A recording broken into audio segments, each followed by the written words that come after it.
ছোট করেছে, দেশকে তিনি খাটো করেছেন। তিনি একজন নোবেল বিজয়ী, বাংলাদেশকে ছোট করে এমন হীন তৎপরতা লিপ্ত থাকা তার পক্ষে কি শোভা পায়? এটা আমাদের প্রশ্ন। আপনারা দেখে থাকবেন বাইরের দেশে রাজনৈতিক বিশ্লেষকরা এ বিষয়ে মন্তব্য করতে গিয়ে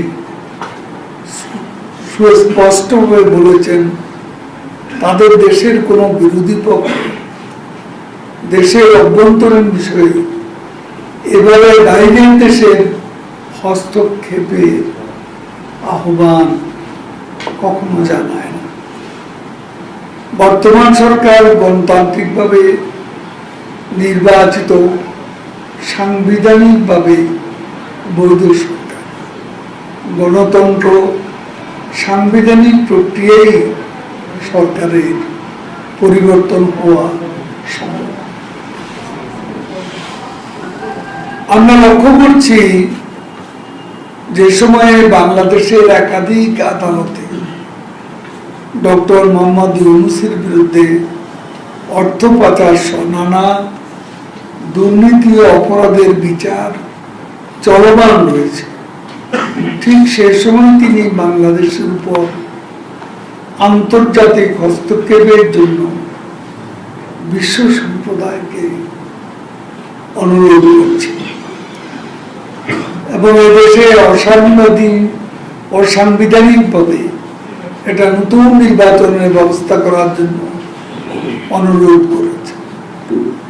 এ থেকেই বোঝা যায় চলমান বিচার থেকে নিজেকে বাঁচানোর লক্ষ্যে তিনি এ ধরনের রাষ্ট্রবিরোধী ষড়যন্ত্রে লিপ্ত রয়েছেন।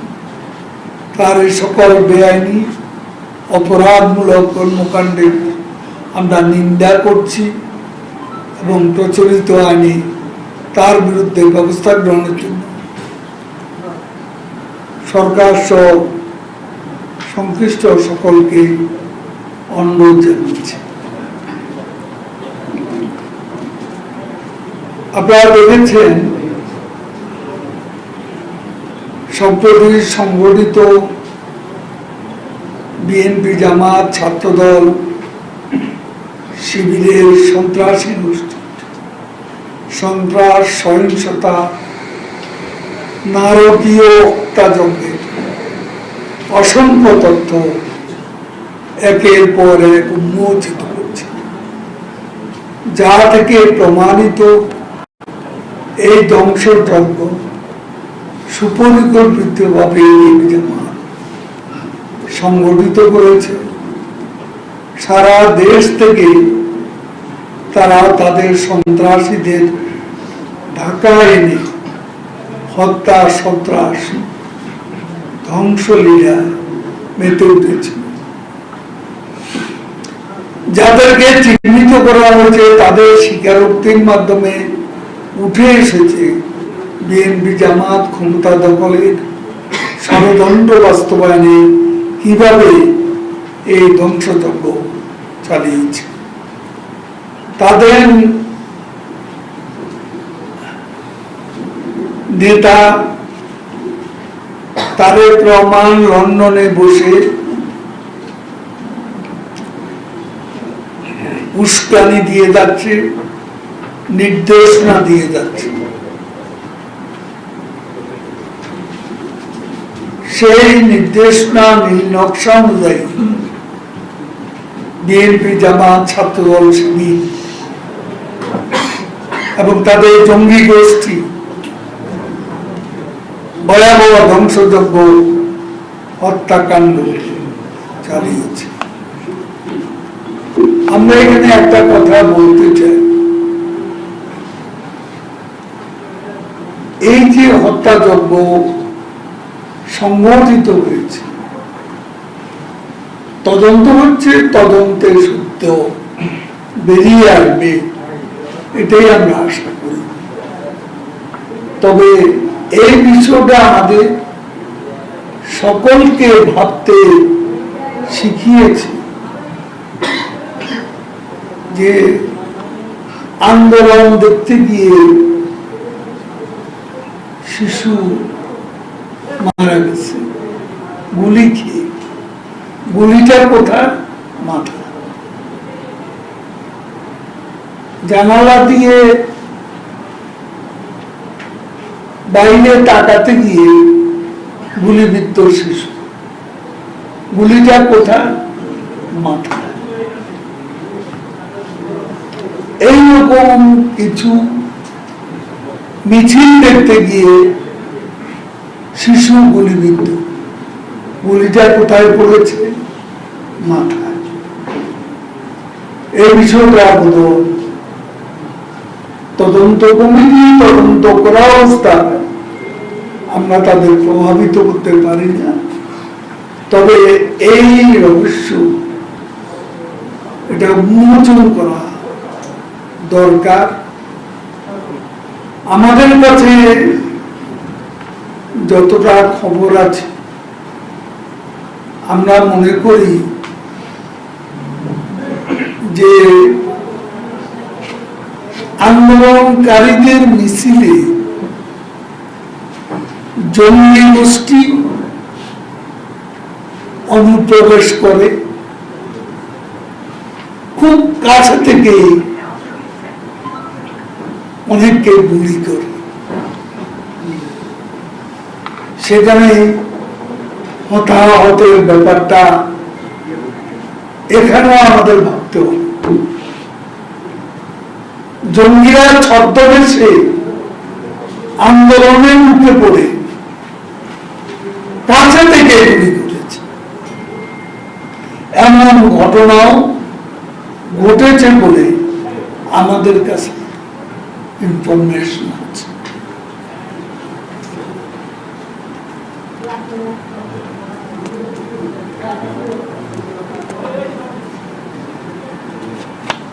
এ সম্পর্কে আমরা অনেক কথা বলেছি।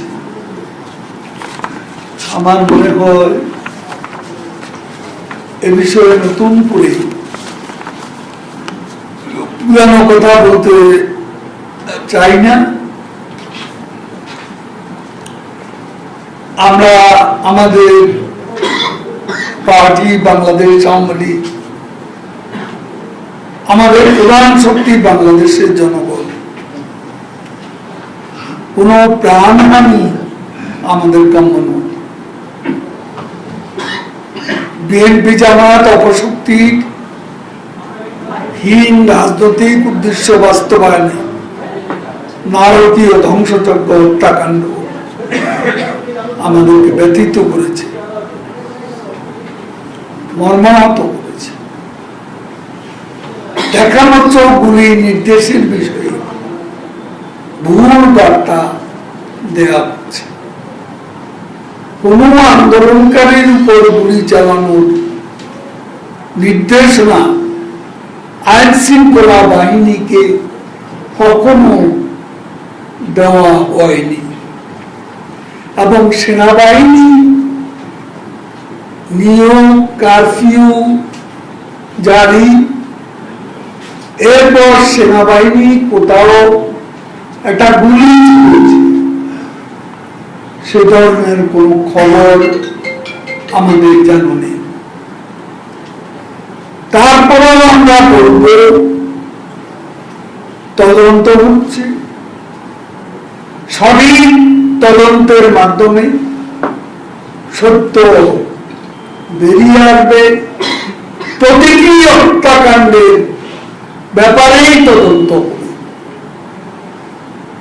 এবং চিহ্নিত করা হবে হত্যাকারী।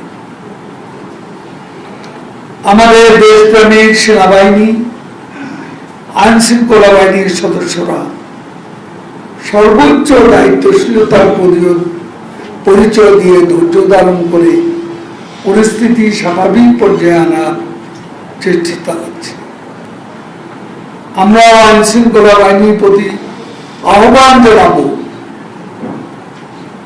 নিরপরাধ কাউকে কোন প্রকার হয়রানি যেন না করা। পরিস্থিতি স্বাভাবিক রয়েছে বেশিরভাগ জায়গায়।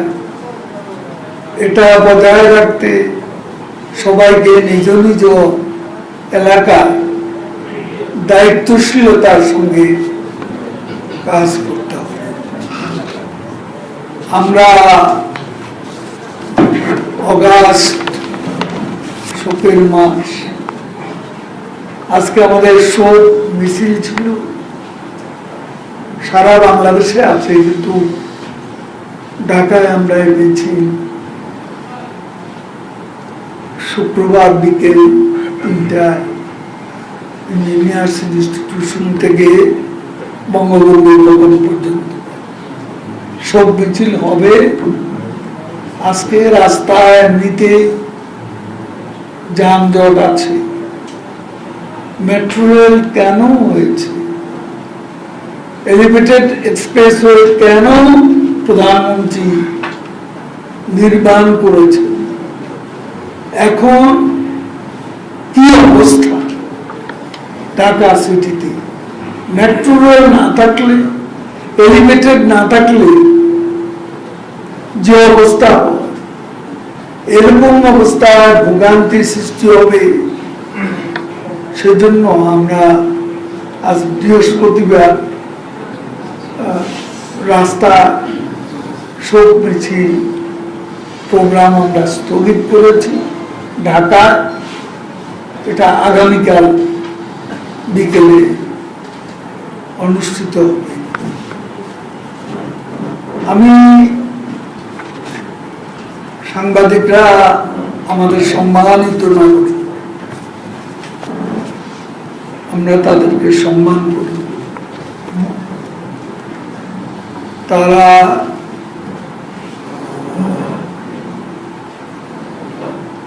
সম্প্রতি তারাও অনেকে মৃত্যুবরণ করেছে, হত্যাকাণ্ডের শিকার হয়েছে। আজকে আপনাদের কাছে আমি অনুরোধ করব, আমাদের কোনো বক্তব্য মন্তব্য প্রকাশ করতে গিয়ে আপনাদের স্পেস সংকট থাকলে সেখানে আমাদের কিছু বলা, কিন্তু আমি বললাম সেদিন ঢাকা জেলা ত্রাণ খাদ্য সামগ্রী বিতরণ অনুষ্ঠানে আমি বললাম যে যারা ধ্বংসযজ্ঞ চালিয়েছে জঙ্গি গোষ্ঠীর আরেকটা লক্ষ্যস্থল ছিল, টার্গেট ছিল গণভোট। আমি এটা বলিনি কখন যে শুধু গণভবন রক্ষার জন্য কারফিউ জারি করা হচ্ছে। তো এই ধরনের হেডিং যদি আপনাদেরকেও দিয়ে থাকে, এটা আমার প্রতি একটা অন্যায় আমি মনে করি। এটা একটা বিভ্রান্তির সৃষ্টি হয়েছে, অনেকে এটা প্রশ্ন করেছে। জনগণের জানমাল রক্ষার জন্য, জননিরাপত্তার জন্য সেনা মোতায়েন, কারফিউ, গণভবন রক্ষার জন্য কারফিউ জারি করা, এমন কথা আমি কখনো বলি। সাংবাদিকরা আছেন, আপনারা অনেকে ছিলেন, কিন্তু কেউ দিন করেছে। 14 দলের মিটিং হয়ে নিয়ে কথা হচ্ছে।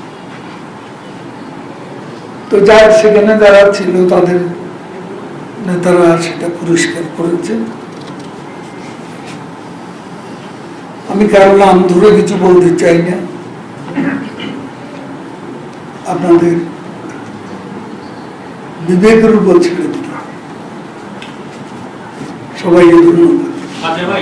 গেল কয়েক বছর আওয়ামী লীগ ক্ষমতায়, এই মুহূর্তে এসে আওয়ামী লীগের যে বর্তমানে যে পরিস্থিতি, তাতে কি আওয়ামী লীগের জনপ্রিয়তায় অনেকটা ভাটা পড়লো কিনা, আপনারা কোনো দলগতভাবে এটিকে উত্তরণের জন্য কোনো ব্যবস্থা নিচ্ছেন কিনা?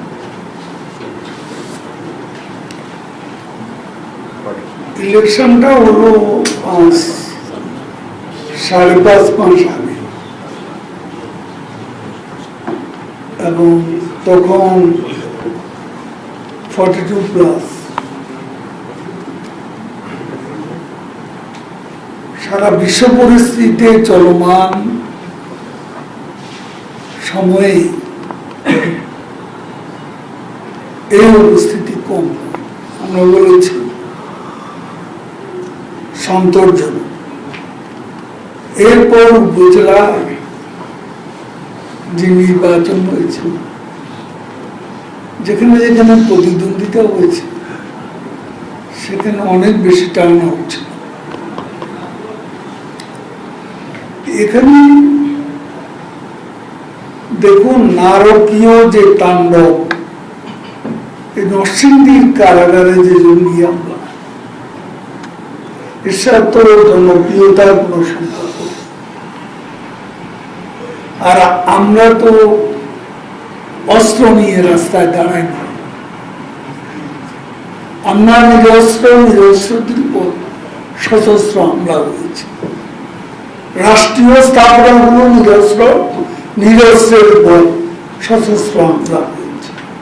এর সাথে তো জনপ্রিয়তার কোন সম্পর্ক নেই। জঙ্গি কর্মকাণ্ডের সাথে, জঙ্গি কর্মকাণ্ডে হতাহত, ধ্বংসযজ্ঞ, এটার সাথে জনপ্রিয়তার কোন সম্পর্ক। Thank you. ভাই, আপনি ঢাকা জেলা আওয়ামী লীগ অফিসে বলেছিলেন যে ঢাকার যারা জনপ্রতিনিধি, এমপিরা এবং কাউন্সিলরদেরকে ডেকে আপনি বলেছিলেন, খুব সংক্ষিপ্ত একটি প্রোগ্রাম করে আপনি বলেছিলেন যে তারা বড় ধরনের হামলা করবে, জামাত শিবির এই আন্দোলনে ঢুকে গেছে এবং তার জন্য আপনি তাদেরকে মাঠে থাকার নির্দেশও দিয়েছিলেন। তারপর আমরা দেখেছি যে আপনার সেই নির্দেশের পরও আওয়ামী লীগের নেতাকর্মীদের অতীতের মতো যেভাবে তারা মাঠে ছিল, এইভাবে পাড়া মহল্লায় তাদের সেই প্রতিরোধ আমরা দেখিনি। এটা কেন হয়েছে? আপনাদের যে সাংগঠনিক ব্যর্থতা বা মহানগরের এখানে আপনাদের মহানগর নিয়ে নতুন কোনো ভাবনা আছে কিনা যে জেলে সাজানো? না, এখানে ব্যাপারটা তা না। দেখেন, অনেক কিছু আছে, মূল্যায়ন হতে পারে, আত্মসমালোচনা হতে পারে, আত্মশুদ্ধির ব্যাপারটা থাকতে পারে, সমালোচনা করে আত্মশুদ্ধি, এবং সেটা আমাদের পার্টিতে আছে। কিন্তু যে বিষয়টা এখন যে সহিংস কর্মকাণ্ড চলেছে, এখানেই তার শেষ এই মুহূর্তে বলা যায় না। এসব ব্যাপারে আমাদের প্রয়োজনীয় মূল্যায়ন হবে এবং মূল্যায়নের মাধ্যমে সমন্বয়টা আমরা বাড়ানোর চেষ্টা করব। এখনো আমাদের যারা জনপ্রতিনিধি তারা সতর্ক আছে, এবং সারা বাংলাদেশে আমরা তাদেরকে সতর্ক থাকতে বলেছি। এবং এই মুহূর্তে চলমান যে সহিংসতা, দৃশ্যত স্বাভাবিক মনে হলেও এই জঙ্গি গোষ্ঠী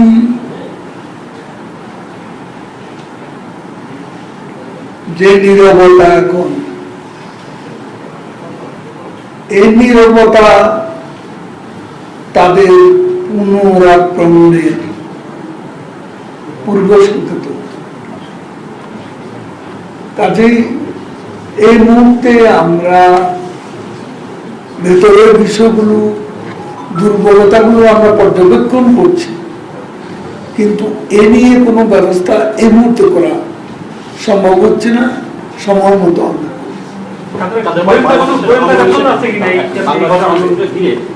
ইউরোপিয়ান ইউনিয়ন তাদের সমস্ত চুক্তি এবং যে ইয়েগুলো ছিল সেগুলো তারা স্থগিত করতে চায়, এই বিষয়ে সেক্ষেত্রে বাংলাদেশ উপভোগ করে। আমার